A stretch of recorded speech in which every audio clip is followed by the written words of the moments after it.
지난주 발표한 3조 6천억 원 유상증자 소식에 주총에 참석한 주주들은 불쾌감을 표했습니다.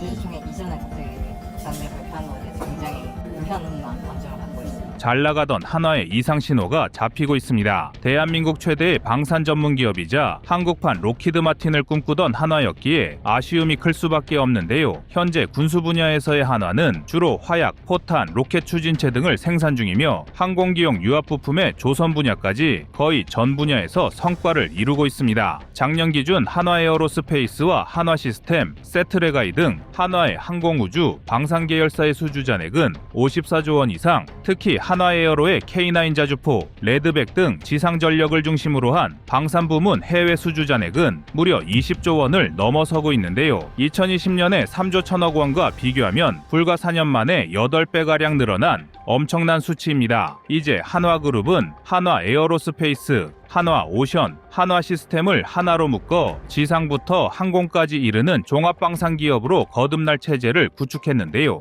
한화에어로스페이스는 그 중심에 있다고 할 수가 있습니다. 그런데 땅과 바다, 하늘과 우주까지 사업 영역을 확장하고 있으며 오는 2030년까지 글로벌 방산 순위 상위 10위를 목표로 하는 한화에어로스페이스에 먹구름이 끼기 시작했습니다. 지난 20일 한화에어로는 국내 자본시장 역대 최대 금액인 3조 6천억 원 규모의 유상증자를 발표했습니다. 대외적으로나 명분상으로 기업의 채무를 줄이고 새로운 미래 먹거리를 개발하기 위한 불가피한 조치였다는 것이 한화 측의 입장인데요. 그러나 진짜 목표는 한화의 승계 과정과 밀접한 관련이 있다는 것이 전문가들의 분석입니다. 더구나 한화는 최근 4년간 수출 호조로 4조 원가량의 잉여 현금 흐름을 창출한 잘나가는 기업인데다가 몇 달 전엔 1조 3천억 원 규모의 한화오션 지분 인수를 승인하기도 했습니다. 즉 회사의 여유 자금은 대주주 일가의 지배력을 강화하는 데 썼으며 유상증자로 신규 투자금을 미래 먹거리 개발에 쓰려는 것 아니냐는 것인데요.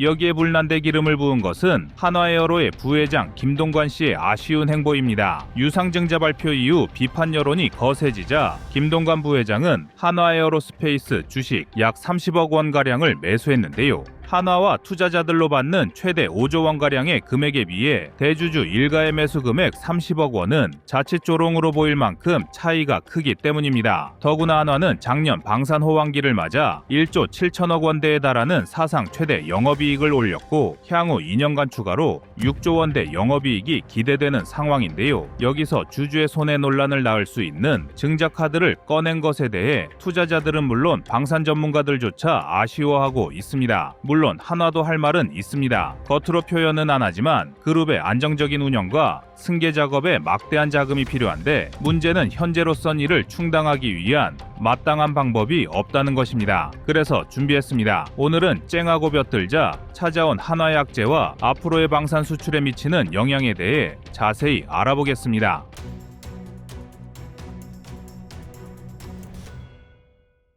호사다마 과연 좋은 일 뒤에는 꼭 나쁜 일이 따르는 것일까요? 미국 군사 전문 주간지 디펜스 뉴스는 방산 계열사를 둔 한화그룹의 작년 방산 사업 매출액이 사상 최대를 기록했으며 올해 집계되는 세계 방산업계 순위도 껑충 뛰어오를 것으로 예상했습니다. 사실 한화의 2022년 기준 매출액은 43억 8,123만 달러, 한화 5조 8,360억 원 규모인데요. 세계 방산업계 순위로는 26위에 해당하는 수치였습니다. 그러나 2024년 한화그룹 전체가 아닌 한화에어로스페이스의 매출만 11.2조, 이미 2년 전 그룹 전체의 방산 매출을 2배 이상 뛰어넘은 상태입니다. 이뿐만이 아닙니다. 한화에어로는 작년 한화오션 지분을 추가 인수하며 매출 20조 원대의 글로벌 톱티어 방산조선 해양 기업으로 우뚝 섰는데요. 이제 내수 중심의 방산 기업에서 글로벌 기업으로 퀀텀 점프에 성공한 것입니다. 여기에 작년 한화오션과 한화시스템은 약 1억 달러를 투자해 미국 필리조선소를 인수, 미국의 해양 방산 시장 진출을 위한 교두보까지 마련했습니다. 트럼프 미국 대통령이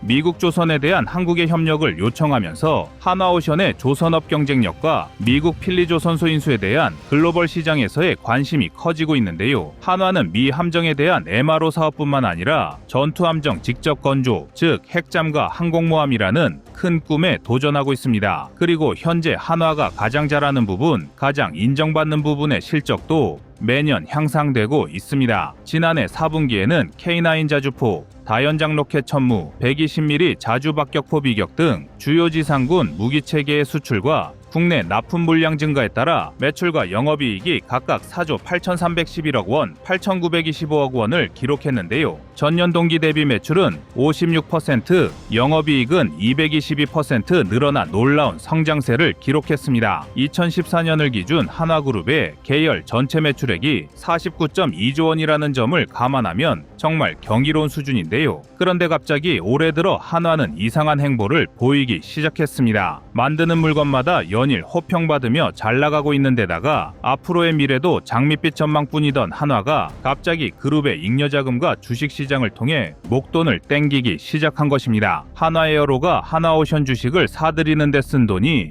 1조 3천억이고 여기에 3조 6천억 원 규모의 유상증자까지 한화에어로가 조달할 예상 금액은 대략 5조 원이 넘는데요. 특히 유상증자로 한화에어로가 조달한 3.6조 원에 대한 의문이 큽니다. 한화에어로스페이스가 밝힌 사용처는 시설 자금의 1.2조 원, 타법인의 증권 취득 자금의 2.4조 원이었습니다. 이 중 1.2조 원은 그야말로 한화에어로의 미래 먹거리 시설 투자 비용인데요. 세부적으로 보면 생산 능력 확대를 위한 MCS 스마트 공장 구축에 6천억 원, 무인기 및 엔진 개발과 양산에 3천억 원, 그리고 사업장 운영 투자에 3천억 원이 소요됩니다. 공군과 해군 사업용 엔진을 개발하고 물류 자동화 등 기존 생산 공정을 스마트화하는 데 쓰는 돈이니까 여기에 이의가 있을 대한민국 국민이나 주주는 없을 것입니다. 타법인 취득에 사용될 2.4조 원 역시 외형적으로 문제는 없습니다. 한화에어로는 올해부터 2028년까지 해외 생산 능력 구축과 해외 방산 기업에 대한 지분 투자, 특히 사우디 등 중동과의 방산 협력에 많은 공을 들일 예정인데요. 중동과 유럽의 천무 등의 현지화 공장과 연구소, 해외 법인 등을 구축할 큰 그림을 그리고 있습니다. 그러나 한화의 해외 투자 부분에서 가장 주목받는 부분은 해외 조선업 투자입니다. 당장 내년 한화가 해외 조선업체 지분 투자에 쓸 예상 금액은 무려 8천억 원, 즉 호주 오스탈사의 지분을 인수하겠다는 것인데요. 이 기업은 작년 한화오션이 한번 시도했다 실패한 이력이 있습니다. 또 이 투자가 실패한다고 할지라도 한화에어로는 미국 진출을 위해 추가적인 조선소 인수에 도전할 가능성이 큽니다. 해외 투자가 많은 데에도 합리적인 이유가 있습니다. 일단 유럽이 무기를 만들 때 유럽산 부품 65% 이상이 들어가야 한다는 점을 특수 조건으로 내세우고 있으며 이는 사우디 등 중동도 마찬가지입니다. 사우디아라비아는 방위산업 50% 이상이 현지화되어야 한다고 강조하고 있는데요. 이런 상황에서 한화에어로의 선택지는 국외법인을 설립해 현지화 전력을 추구한다는 것입니다. 그러나 전술의 이 자금을 왜 굳이 유상증자로 조달하려 하느냐는 것이 논란의 핵심입니다. 이미 한화에어로스페이스는 매년 1조 원 이상의 순이익을 내는 방산계의 공룡기업이 되었습니다. 2015년 적자 이후 2016년부터 회복세를 보인 것이 이제는 매년 새 기록을 경신하고 있는데요. 주요 사업인 항공엔진과 방위산업, 우주산업, 여기에 산업용 엔진과 로봇, 스마트 제조 등의 민간산업까지 계속 흑자 행진 중이며 앞으로도 최소 10년간은 먹거리가 해결된 상태입니다. K9 자주포 등 무기체계는 전 세계적인 성공 수출 실적을 기록하며 글로벌 방산 시장에서 입지를 확대하고 있으며 혹시나 수출이 삐걱대더라도 대한민국군이라는 안정적인 매출처가 존재합니다. 우주 산업에 대한 성장 가능성도 높은데요. 누리호 발사체 개발 및 위성 사업을 통해 우주 산업에 진출한 한화에어로는 글로벌 우주 시장의 성장에 따라 미래 잠재력이 매우 높다는 평가를 받고 있습니다. 여기에 지이나 로키드 마틴, 프렛 앤 휘트니 등 글로벌 방산업체와의 유기적인 파트너십을 구축해 국제 경쟁력도 확보한 상태이며 무엇보다 사업 분야가 워낙 방대하고 방산과 항공, 우주, 민간 분야에 골고루 잘 분산되어 있어 환경 변화에 유연하게 대응이 가능하다는 것이 한화에어로에 대한 금융 전문가들의 평가입니다. 여기에 한화에어로를 제외한 금융과 보험 등 그룹 전체의 실적도 나쁘지 않아 한마디로 구성원 전체가 잘 되는 집안이라고 요약할 수가 있을 정도입니다. 즉 이렇게 잘 나가는 한화가 유상증자로 목돈을 쟁여두려는 이유는 명목상으로는 사업 전략이고 채무 개선이지만 내막을 보면 경영권 승계를 위한 지분 정리 때문이라는 것이 많은 전문가들의 의견입니다. 한화 김승현 회장이 3명의 자식에게 승계를 진행하면서 상속세를 줄이는 동시에 자금 마련을 원활하기 위해 이런 행보를 보인다는 것입니다. 일각에서 제기되는 부분적인 의견일 뿐이지만 한화가 감당해야 할 최대 60% 세율 세율의 상속세가 너무 비현실적이고 부담이라는 것인데요. 우리나라는 상속세율이 OECD 국가를 기준으로 했을 때 세계 최고 수준이며 여기에 대기업은 최대 주주할증이라는 명목으로 10%의 가산율이 더해집니다. 그래서 통상 대기업들은 물려받은 지분을 담보로 대출을 받아 승계재원을 마련하곤 하는데요. 앞선 삼성전자의 경우에도 12조 원에 달하는 상속세를 조달하기 위해 많은 방법을 동원했습니다. 그리고 현재 글로벌 시장에서 삼성전자의 경쟁력이 약화된 원인 중 하나로 바로 상속세를 꼽는 전문가도 있을 정도입니다. 물론 여기엔 많은 이견이 있을 수가 있으며 저희 역시 한화의 갑작스러운 유상증자를 옹호하는 것은 아닙니다. 그러나 기업의 주식수가 많아져 기존 주주들이 보유한 주식의 가치가 희석된다는 점에서 유상증자가 부정적인 이미지가 강한데요. 그러나 유상증자가 무조건 나쁜 것은 아닙니다. 한화의 공식적인 설명대로 한화에어로의 덩치가 커진 만큼 미래 먹거리를 위한 자금 조달부터 재무구조 개선, 전략적 투자, 인수합병 등에 쓸 돈이 점점 많아졌기 때문입니다. 매년 수출 기록을 경신 중인 한화가 이 논란을 이겨내고 한 단계 더 성장한 모습을 보여줄 수가 있을까요?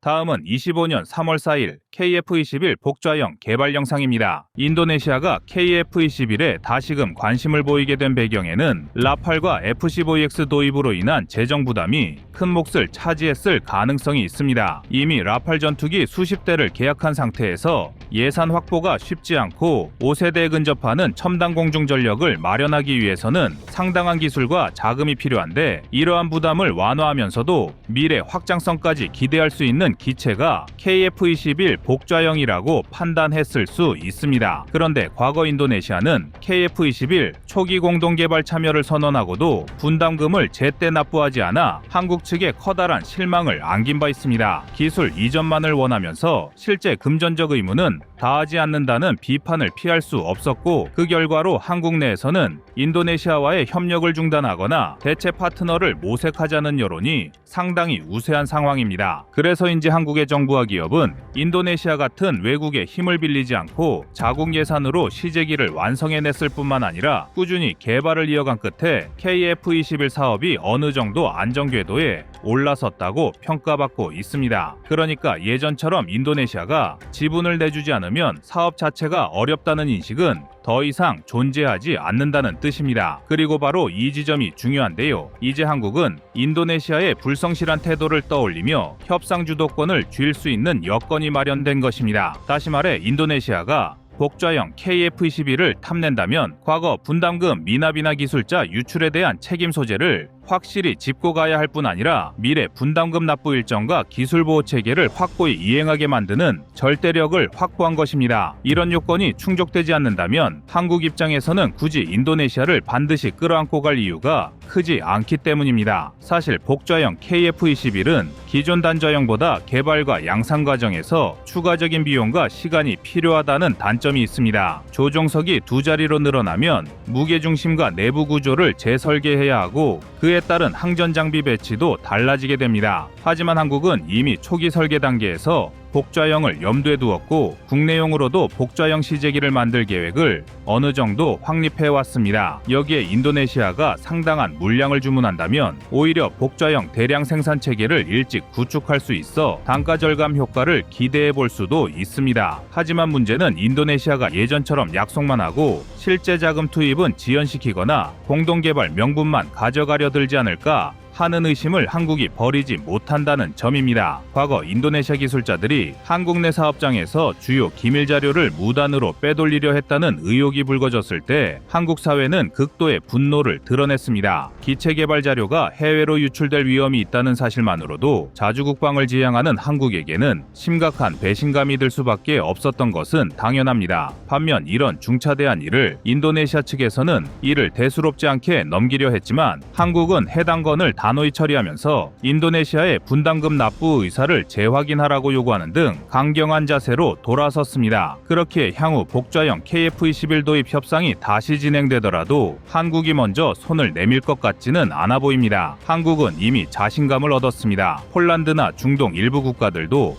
KF-21에 흥미를 보이고 있고 세계 여러 군사 전문 매체들이 KF-21을 꽤 긍정적으로 평가하며 향후 전망을 밝게 보고 있습니다. 또 최근 공군참모총장이 시제기를 직접 시험 비행하며 공개적으로 성능에 대한 신뢰를 표한 것도 해외에 좋은 홍보 효과를 주었습니다. 이런 상태에서 굳이 인도네시아만을 쫓을 필요가 사라진 한국은 과거와는 확연히 다른 협상 태도를 갖게 될 가능성이 높습니다. 그렇다면 인도네시아가 복좌형 KF-21을 진심으로 원한다면 어떻게 해야 할까요? 우선은 밀린 분담금을 완납하거나 최소한 구체적인 납부 일정을 제시하며 신뢰를 회복하는 노력이 선행되어야 할 것입니다. 또한 기술자 기밀 유출 사건이 다시는 발생하지 않도록 보안 협정이나 관련 제도를 명문화해야 할 텐데요. 이전처럼 핵심 기술이 무단 유출될 경우 계약을 즉시 파기할 수 있다는 강력한 조항을 마련해 놓을 수도 있습니다. 그런 반대로 우리가 얻는 이점은 무엇이 있을지도 알아봐야 합니다. 만약 인도네시아가 이를 받아들이고 복좌형 KF-21을 대량 도입한다면 한국에도 이점은 큽니다. 복좌형 모델이 실제로 해외 판매되어 양산 물량이 확보되면 국내 개발 비용 회수와 향후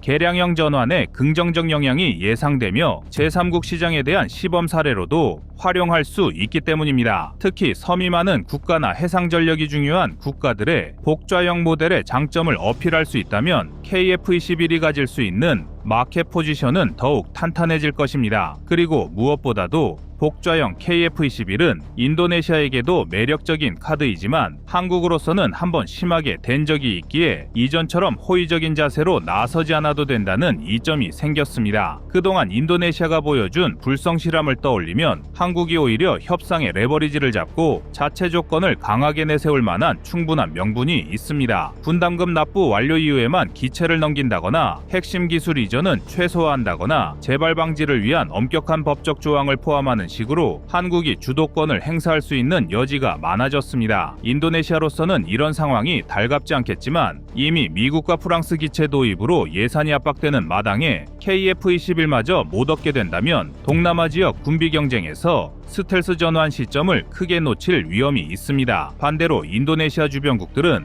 꾸준히 세대 교체를 꾀하고 있어 인도네시아가 뒤처지면 내부 여론 역시 좋지 않을 것입니다. 그러므로 한국이 제시하는 협상 조건이 까다롭더라도 인도네시아는 이를 일정 부분 수용할 수밖에 없을 것으로 예상됩니다. 복좌형 KF-21이 가져올 시너지 효과는 결코 작지 않습니다. 현대전에서 전자전과 무인기 통제 같은 고난도 임무를 한 기체에 집약하는 개념이 갈수록 주목받고 있기 때문입니다. 만약 인도네시아가 투자 여력을 확보해 복좌형 대수를 늘리고 한국이 기술적 신뢰 장치를 마련한 상태에서 양산에 돌입한다면 양국 모두에게 이득이 될 것입니다. 인도네시아는 스텔스 기체에 준하는 차세대 전투기를 대량 확보해 주변국 대비 우위를 노릴 수 있고 한국은 KF-21 사업을 통해 국제시장에서 명실상부한 전투기 개발국 지위를 공고히 할 수 있습니다. 그러나 그 길이 순탄하지만은 않을 것입니다. 인도네시아의 예산 상황이나 정치적 변동 요인을 감안하면 중도에 다시 분담금이 밀릴 가능성을 완전히 배제하기 어렵고 한국이 이에 대비해 철저한 계약서와 보안 조항을 준비해야 하는 이유가 여기에 있습니다. 이 때문에 확실한 보험을 들어야 하는데요. 그 예로 분담금 납부가 일정에 맞춰 이루어지지 않으면 기체 부품 공급이나 기술 지원을 중단하는 방식으로 한국이 대응할 수 있도록 하는 조항을 둔다면 지난날의 교훈을 살려 역으로 인도네시아를 견제할 수 있을 것입니다. 결국 복좌형 KF-21을 둘러싼